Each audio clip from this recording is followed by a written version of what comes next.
कि अल्लाह रब्बुल इज्जत ने रोजे का जो हुक्म दिया वो डायरेक्ट नहीं दिया, ऐसे ही नहीं दे दिया, बल्कि पहले बैकग्राउंड तैयार किया। फरमाया या अय्युहल्लज़ीना आमनू, ऐ ईमान वालो, और ये आईना पेश किया कि जो पहले ईमान का दावा करने वाले थे वो क्या क्या कुर्बान करके अल्लाह की रजा को हासिल करते थे। तुम्हारे लिए 13-14 घंटे का रोजा रखना मुश्किल है।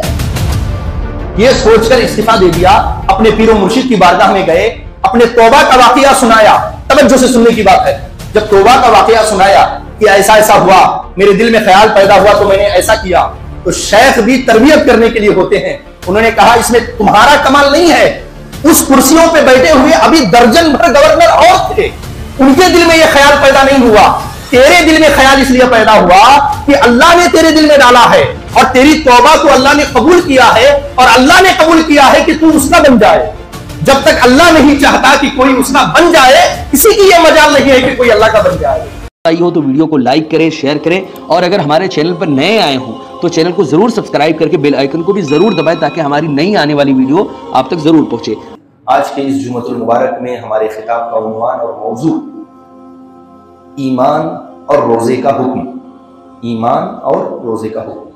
इस मौजू पर खिताब के लिए मैंने किताब शिफा कुरान मजीद से सूरतुल बकरा की तिलावत करने का, आयत पाक की तिलावत करने का शर्फ हासिल किया। अल्लाह रब्बुल इज्जत इरशाद फरमाता है इस आयत मुबारका में, और अल्लाह रब्बुल इज्जत ने इस आयत मुबारका में अपने बंदों को रोजे का हुक्म दिया, और रोजे का हुक्म देने से पहले इस बात को वाज़े कर दिया कि अल्लाह ये हुक्म किसे दे रहा है, यह हुक्म किसके लिए है, रोजा रखने का हुक्म किसके लिए है। क्या ये सबके लिए है, जितने इंसान दुनिया में मौजूद हैं उनके लिए है, या ये मखसूस लोगों के लिए है। तो अल्लाह रब्बुल इज्जत ने आयत के शुरू में ही इस बात को वाज़े कर दिया कि यह हुक्म सबके लिए नहीं है बल्कि ईमान वालों के लिए है। सबके लिए नहीं, अल्लाह ने सबको हुक्म नहीं दिया कि लोगों रोजा रखो। इबादत के बारे में फरमाया या अय्युहन्नासु उबुदू रब्बकुमुल्लज़ी खलक़कुम वल्लज़ीना मिन क़ब्लिकुम लअल्लकुम तत्तक़ून। ऐ लोगों मेरी इबादत करो, मैंने तुम्हें पैदा किया है, मैंने जमीन और आसमान बनाया है, कहां बुतों के चक्कर में पड़े हो, कहां सूरज चांद के चक्कर में पड़े हो, मेरी इबादत करो। सब लोगों से फरमाया, लेकिन रोजे का हुक्म दिया तो सबसे नहीं फरमाया बल्कि ईमान वालों से फरमाया। तो क्या मतलब निकला? मतलब ये कि इस हुक्म को वही मानेगा जिसके अंदर ईमान की दौलत होगी। अल्लाह के इस हुक्म को पूरा वही लोग करेंगे जिसके अंदर ईमान की दौलत होगी। उसे यह हुक्म सुकून से बैठने नहीं देगा, क्योंकि अल्लाह का हुक्म सबके लिए नहीं है, खास लोगों के लिए है। समझ गया? क्यों? इसलिए कि ईमान जो है, रोजा जो है वो कुर्बानी चाहता है, सब्र चाहता है, बर्दाश्त चाहता है। तो किस अंदाज से अल्लाह ने बात को शुरू किया, जरा देखिए। अल्लाह फरमाता है या अय्युहल्लज़ीना आमनू कुतिबा अलैकुमुस्सियाम, ऐ ईमान वालो तुम पर रोजे फर्ज किए गए, सब पर नहीं किए गए, तुम पर रोजे फर्ज किए गए। या अय्युहल्लज़ीना आमनू कुतिबा अलैकुमुस्सियाम कमा कुतिबा अलल्लज़ीना मिन क़ब्लिकुम, जैसे कि तुमसे पहले वालों पे भी फर्ज किए गए, लअल्लकुम तत्तक़ून। और रोजा रखने का और रोजा के हुक्म देने का मकसद यह है ताकि तुम मुत्तकी और परहेजगार बन जाओ। तो किस अंदाज से अल्लाह रब्बुल इज्जत ने अपने बंदों को रोजा रखने का हुक्म दिया? क्यों? इसलिए कि रोजा जो है वो सब्र चाहता है, बर्दाश्त चाहता है, कुर्बानी चाहता है। तो अल्लाह रब्बुल इज्जत ने इस अंदाज से बयान फरमाया कि ऐ मेरे वो बंदो जिनके अंदर ईमान का नूर है, क्योंकि ईमान ही वो चीज है जो बड़े से बड़ा अमल करने पर इंसान को आमादा कर देता है। ईमान ही वो चीज है जो बड़े से बड़ी कुर्बानी देने के लिए इंसान को खड़ा कर देता है। ईमान ही वो चीज है जो बड़े से बड़े सब्र करने पर इंसान को आमादा कर देता है। तो इस हैसियत से अल्लाह रब्बुल इज्जत ने फरमाया कि ऐ ईमान वालों तुम पर रोजे फर्ज किए गए, क्योंकि ईमान के अंदर वो ताकत है, वो कुव्वत है, वो उसके अंदर हौसला है कि जब ये इंसान के अंदर आ जाता है तो आग के ऊपर लेट कर भी हजरत बिलाल की जबान से आहद आहद के नारे निकलते हैं। ये कौन सी चीज है जो आग पर लेटने के बाद भी जबान से आहद आहद निकल रहा है? ये ईमान ही की कुव्वत है। इधर बदन जल रहा है, खाल पिघल रही है, चर्बी जल रही है, उसके बावजूद हौसला पस्त नहीं हो रहा है। ये क्या है? ईमान की कुव्वत है जो हर चीज बर्दाश्त करने पर इंसान को खड़ा कर रही है। मैं बयान के लिए मैदान बना रहा हूं, बयान तो आगे होगा, मैं मैदान बना रहा हूं कि जब ईमान आता है तो कितने बड़े काम करवा लेता है। और एक छोटा सा रोजा जो 13 से 14 घंटे का है हमारे लिए वजन लग रहा है, तो क्यों लग रहा है यह समझाना चाह रहा हूं। समझ रहे हैं आप बात को? कुफारे मक्का हैं, 1000 से ज्यादा लश्कर लेकर के मुसलमानों के सामने खड़े हो जाते हैं, 1000 से ज्यादा का लश्कर, और इधर सहाबा इकराम कहते हैं सिर्फ 313 है। और बदर के मकाम पर जंग होती है, सिर्फ 313 सहाबा, निहत्ते सहाबा, जिनमें से हर एक के पास तलवार भी नहीं है, हर एक के पास लड़ने के लिए घोड़े भी नहीं है, हथियार भी नहीं है, उसके बावजूद सिर्फ 313 सहाबा 1000 से ज्यादा बड़े लश्कर पर जो है हमलावर होते हैं, उनको भागने पर मजबूर कर देते हैं, उनको शिकस्त दे देते हैं। ये कौन सी चीज है जो हजारों के सामने लाकर मुसलमानों को खड़ा कर रही है? ये ईमान की दौलत है। तलवार पे भरोसा नहीं है, लश्कर पे उम्मीद नहीं है, भरोसा है तो सिर्फ अपनी ईमान की दौलत पे भरोसा है। फिर आप देखिए हजरत सुहेब रूमी रजी अल्लाह तआला अन्हु हैं, बहुत बड़े मालदार हैं हजरत सुहेब रूमी, बहुत बड़े ताजिर हैं। उनका लक़ब है मलिकुत तुज्जार, यानी तिजारत करने वालों के अमीर, इतना बड़ा उनका लक़ब है हजरत सुहेब रूमी का। बड़े मालदार हैं, हुजूर सल्लल्लाहु अलैहि वसल्लम के हाथ पर ईमान लाते हैं।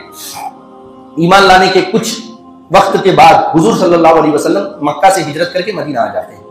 अब हजरत सुहेब के पास मालो दौलत है, रुपया पैसा है, कारोबार भी अच्छा चल रहा है, सब कुछ बराबर चल रहा है, लेकिन मक्का में दिल नहीं लग रहा है। क्यों? इसलिए कि महबूब नहीं है, महबूब मदीना हिजरत कर चुके हैं, अब दिल मदीना में नहीं लग रहा है। अब मक्का छोड़कर मदीना जाने का इरादा करते हैं, हिजरत करने का इरादा करते हैं। जरा सोचिए, हमारे लिए किराए का मकान छोड़ना मुश्किल है। हम और आप अगर सेट हो जाए ना, तो किराए का मकान जल्दी नहीं छोड़ते, किराए की दुकान नहीं छोड़ते। बच्चे बर्बाद हो जाएं, नहीं, इधर से बाजार बड़ा करीब है, दुकान बहुत करीब है, रेलवे स्टेशन और स्टेशन बहुत करीब है, बस स्टैंड बहुत करीब है, ये सोचकर हम वो मोहल्ला नहीं छोड़ते, भले हमारे बच्चे बर्बाद क्यों ना हो जाएं, मस्जिद जाने आने में तकलीफ क्यों ना हो जाए, हम भाड़े का घर नहीं छोड़ते। लेकिन सुहेब रूमी रजी अल्लाह तआला अन्हु हैं, अपने महबूब हकीकी के लिए, हुजूर सल्लल्लाहु अलैहि वसल्लम के लिए अपना पूरा कारोबार, अपना वतन सब कुछ छोड़कर हिजरत करने के लिए तैयार हो जाते हैं। सारा कारोबार समेट लिया, सारा जो चीजें देने लेने की थी सब खत्म कर दिया, एक ऊंट पर सारा तिजारत का माल जमा किया, सारी प्रॉपर्टी जमा कर ली, उसके बाद रवाना हो गए हिजरत करने के लिए। जैसे ही मक्का से आबादी से बाहर निकले, अबू जहल पहले से चंद बदमाशों को, गुंडों को लेकर रास्ता रोकने के लिए खड़ा था मक्का के आबादी के बाहर। जैसे ही हजरत सुहेब रूमी सामने पहुंचे, अबू जहल ने कहा कि सुहेब कहां जा रहे हो? कहा मैं हुजूर के पास मदीना जा रहा हूं, हिजरत कर रहा हूं। कहा हम तो तुम्हें जाने नहीं देंगे। हजरत सुहेब रूमी जो है, जहां तिजारत में बहुत बड़े थे, वहीं तीर अंदाज में बहुत बड़े थे, सटीक निशानेबाज थे। पूरे अरब में उनके निशाने के चर्चे थे कि हजरत सुहेब का निशाना बड़ा सटीक होता है। जब उसने कहा हम तुम्हें जाने नहीं देंगे, हजरत सुहेब ने फरमाया मेरा जो है मेरी कमान और तीर देख रहे हो, इसमें एक तीर भी तुम जानते हो निशाने के बगैर नहीं रह सकता। अगर मुकाबला होगा तो एक तीर भी खाली नहीं जाएगा, किसी ना किसी को लग के जरूर जाएगा, तो फिर मुकाबला करने के लिए तैयार हो जाओ। जब अबू जहल बुज़दिल ने यह देखा कि यह खमने वाला नहीं है, तो अबू जहल ने कहा अगर तुम्हें जाना ही है तो एक शर्त पे जा सकते हो, ये जितना साजो सामान तुम ले जा रहे हो, ये सारा सामान यही तुम्हें छोड़ना पड़ेगा, इसलिए कि तुमने मक्का में इसे कमाया है, मक्का के लोगों से तुमने यह हासिल किया है। अब यह दौलत बाहर हम जाने नहीं देंगे, इससे दूसरी कौम को फायदा होगा, हमारी कौम कमजोर होगी। अगर मुकाबला करना है तो मुकाबला करो, या पूरा साजो सामान छोड़कर खाली हाथ मदीना चले जाओ। तो हजरत सुहेब रूमी हैं, अपने ऊंटों की तरफ देखते हैं और मुस्कुराकर फरमाते हैं क्या इस दौलत की वजह से तुम मुझे मेरे महबूब के पास जाने से रोक रहे हो? फरमाया ये सारी ऊंटें भी तुम रख लो, ये सारा साजो सामान भी तुम रख लो, मेरा सारा मालो दौलत भी तुम रख लो, मैं दुनिया की हर चीज कुर्बान कर सकता हूं, मगर अपने महबूब से दूरी को बर्दाश्त नहीं कर सकता। जरा अंदाजा करें, उसके बाद सब कुछ देकर खाली हाथ मदीना में दाखिल हुए। जब हुजूर की खिदमत में हाजिर हुए खाली हाथ सब कुछ देकर, तो अल्लाह रब्बुल इज्जत ने यह आयत पाक नाजिल फरमाई। अल्लाह रब्बुल इज्जत ने इरशाद फरमाया व मिनन नासि मन यशरी नफ्सहु इब्तिगाअ मरदातिल्लाह वल्लाहु रऊफुम बिल इबाद। आयत का तर्जुमा सुने, दिल में ठंडक पड़ जाएगी। खाली हाथ जब हुजूर के पास पहुंचे, हाथ में कुछ नहीं है, पूरी जिंदगी भर की प्रॉपर्टी सिर्फ हुजूर से मिलने के लिए कुर्बान कर दी, कुछ नहीं है हाथ में। जब वहां पहुंचे तो अल्लाह रब्बुल इज्जत ने भी परवाना सुना दिया कि ऐ महबूब, मेरे बंदों में से कुछ लोग ऐसे भी हैं जो मेरी रजा हासिल करने के लिए, मेरी खुशनुदी हासिल करने के लिए, मुझे राजी करने के लिए अपनी जान का सौदा कर देते हैं, यानी अपनी जान को बेच देते हैं, अपनी जान का सौदा कर देते हैं, उसके बदले मेरी रजा हासिल करना चाहते हैं। और जो बंदे मेरी रजा की खातिर अपनी जान को भी दांव पर लगा देते हैं, मेरे महबूब, मेरा वादा है वल्लाहु रऊफ़ुन बिल इबाद, अल्लाह रब्बुल इज्जत ऐसे बंदों पर बड़ा ही मेहरबान है। वो दुनिया में भी कामयाब होंगे, आखिरत में भी कामयाब होंगे। जब हुजूर की खिदमत में पहुंचे, हुजूर ने यह आयत सुनाई, हुजूर ने मुस्कुरा कर फरमाया कि आए सोएब, मैंने बड़ी तिजारतें देखी हैं, बड़ा कारोबार देखा है, लेकिन जो सौदा तुम करके आए हो, तुमने बड़ा ही नफे वाला सौदा किया है। इससे बेहतरीन सौदा पूरी जिंदगी में तुम्हारे लिए नहीं हो सकता। इस हाल को सामने रखकर किसी ने क्या खूब कहा कि दो जहां किसी की मोहब्बत में हार कर, दो जहां किसी की मोहब्बत में हार कर, वो आ रहा है शबे गम गुजार कर। तो समझाना ये चाह रहा था कि अल्लाह रब्बुल इज्जत ने रोजे का जो हुक्म दिया वो डायरेक्ट नहीं दिया, ऐसे ही नहीं दे दिया, बल्कि पहले बैकग्राउंड तैयार किया। फरमाया या अय्युहल्लज़ीना आमनू, ऐ ईमान वालो, और ये आईना पेश किया कि जो पहले ईमान का दावा करने वाले थे वो क्या क्या कुर्बान करके अल्लाह की रजा को हासिल करते थे। तुम्हारे लिए 13-14 घंटे का रोजा रखना मुश्किल है। अल्लाह ये समझाना चाह रहा है, या अय्युहल्लज़ीना आमनू कुतिबा अलैकुमुस्सियाम, तुम पर रोजे फर्ज किए गए जैसे कि तुमसे पहले वालों पर फर्ज किए गए। और ये रोजे सिर्फ हम पर फर्ज नहीं हुए, हमसे पहले वालों पे भी फर्ज हुए। सबसे पहला रोजा हजरत आदम अलैहिस्सलाम ने रखा। उसके बाद जब तूफान नूह आया, हजरत नूह अलैहिस्सलाम ने अपनी कश्ती में जिक्र अस्कार करते थे, तस्बीह लोग पढ़ते थे ताकि जहाज न डूबे, खैर आफियत के साथ किनारे तक लग जाए। तो जब बहुत ज्यादा पानी बढ़ गया तो हजरत नूह अलैहिस्सलाम ने अपनी कौम को जो कश्ती में थी उनको रोजा रखने का हुक्म दिया। पाबंदी के साथ रोजा रखा करो, क्योंकि रोजा बलाओं को टालता है। इसीलिए बुजुर्गान दीन ने फरमाया है कि जब कोई काम बन ना रहा हो, जब कोई मसला हल ना हो रहा हो, तो बंदा अल्लाह से नियाज करके रोजा रख लिया करे, तो अल्लाह रब्बुल इज्जत उस रोजे की बरकत से रुके हुए कामों को आसान कर दिया करता है। पहले की खवातीन भी यही किया करती थी। जब बच्चे बीमार हो जाते थे, खातून जन्नत जब बच्चे बीमार हो गए तो आपने रोजे की मन्नत मांग ली। हमें तो रेडीमेड मिल गया है कि हजरत के यहां जाके चादर चढ़ा दूंगा, वो कर दूंगा, ये कर दूंगा, मेहनत तो लगनी नहीं है। रोजा रखा करें। रोजा ये अल्लाह रब्बुल इज्जत को राजी करने का बहुत बड़ा जरिया है। तो हजरत आदम ने रोजा रखा, हजरत नूह अलैहिस्सलाम ने रोजा रखा, हजरत दाऊद अलैहिस्सलाम का रोजा बड़ा मशहूर है, सौमे दाऊदी बोलते हैं उसको। वो कैसा रोजा था? एक रोजा रखते थे, दूसरे दिन इफ्तारी करते थे, फिर तीसरे दिन रोजा रखते थे। इसी तरह अल्टरनेट रोजा बराबर रखते थे। पूरे साल में 6 महीने रोजे, 6 महीने इफ्तार, ये रोजा उनका था। हजरत सुलेमान अलैहिस्सलाम का रोजा इस तरह था कि वो महीने के 3 दिन शुरू में रोजा रखते, 3 दिन बीच में रोजा रखते और 3 दिन आखिर में रोजा रखते। इस तरह का वो रोजा रखते। फिर देखिए हजरत सुलेमान अलैहिस्सलाम रोजा रखते थे, दाऊद अलैहिस्सलाम रोजा रखते थे। हजरत मूसा अलैहिस्सलाम ने अल्लाह से अर्ज किया कि मौला, तू बार बार हर किताब में अपने महबूब की उम्मत की तारीफ बयान करता है कि मेरी महबूब की उम्मत बड़ी अजीम है, बड़ी फजीलत उसकी है, तो उसके अजीम होने की क्या वजह है? तेरे महबूब की उम्मत क्यों अफजल है? उसकी क्या खुसूसियत है? तो अल्लाह रब्बुल इज्जत ने हजरत मूसा अलैहिस्सलाम की तरफ 10 बातें बयान फरमाई। कितनी बातें? 10 बातें। हुजूर की उम्मत के अफजल होने की 10 बातें बयान फरमाई। उसमें से एक बात अल्लाह ने यह बयान फरमाई कि मेरे महबूब की उम्मत इसलिए अफजल है कि मूसा, मैं उन पर रमजान के रोजे फर्ज करूंगा, पूरे महीने के रोजे फर्ज करूंगा, और वो मेरी मोहब्बत में सुबह से शाम तक खाना पीना छोड़ेंगे और मेरे हुक्म को मानेंगे। उसके बदले में मैं उनको अपनी रजा अता कर दूंगा, मैं उनसे राजी हो जाऊंगा। तो जरा सोचें, अल्लाह रब्बुल इज्जत किस कदर अपने बंदों को नेमत अता फरमा रहा है, अजीम होने की, फजीलत पाने की, और हम उसकी कदर नहीं कर रहे हैं। जुनैद बगदादी रहमतुल्लाह अलैह गौसे आजम के रिश्ते में मामू भी लगते हैं और पीर भी लगते हैं। गौसे आजम से भी पहले के बुजुर्ग हजरत जुनैद बगदादी रहमतुल्लाह अलैह तौबा से पहले आप एक इलाके के गवर्नर थे।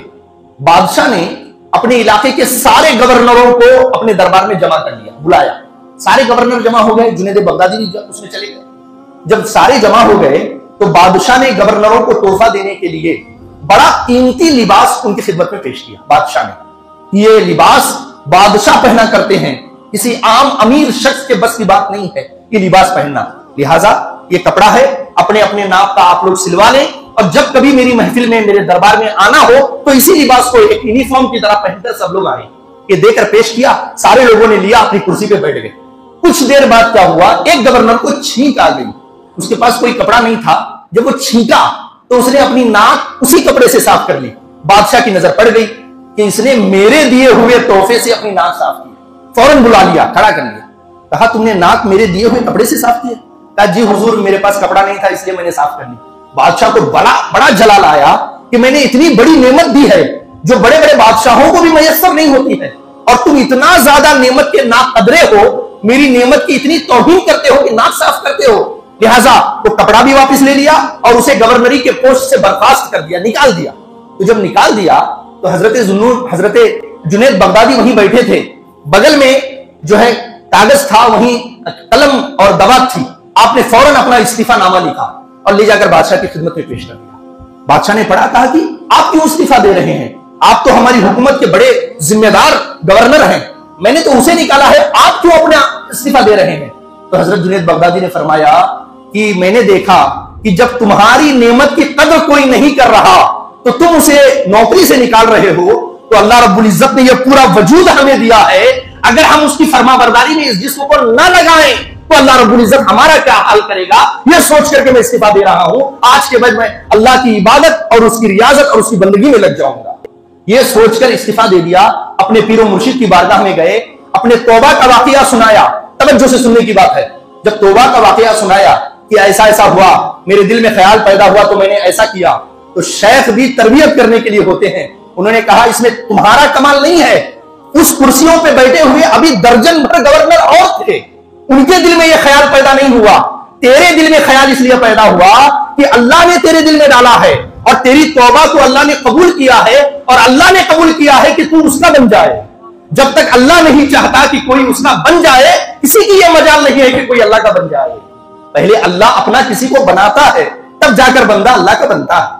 तो फरमाया या अय्युहल्लज़ीना आमनू कुतिबा अलैकुमुस्सियाम, ऐ ईमान वालों तुम पर रोजे फर्ज किए गए जैसे कि तुमसे पहले वालों पे फर्ज किए गए। और फर्ज करने का मकसद क्या है? खाना बचाना, तुम्हारी दौलत बचाना नहीं। लअल्लकुम तत्तकून, रोजे इसलिए फर्ज किए गए ताकि तुम्हें तकवे का नूर हासिल हो जाए, तुम मुत्तकी और परहेजगार बन सको। हजरत मोहतरम, वीडियो अगर पसंद आई हो तो वीडियो को लाइक करें, शेयर करें, और अगर हमारे चैनल पर नए आए हो तो चैनल को जरूर सब्सक्राइब करके बेल आइकन को भी जरूर दबाएं ताकि हमारी नई आने वाली वीडियो आप तक जरूर पहुंचे। अस्सलामु अलैकुम वरहमतुल्लाहि वबरकातुहू।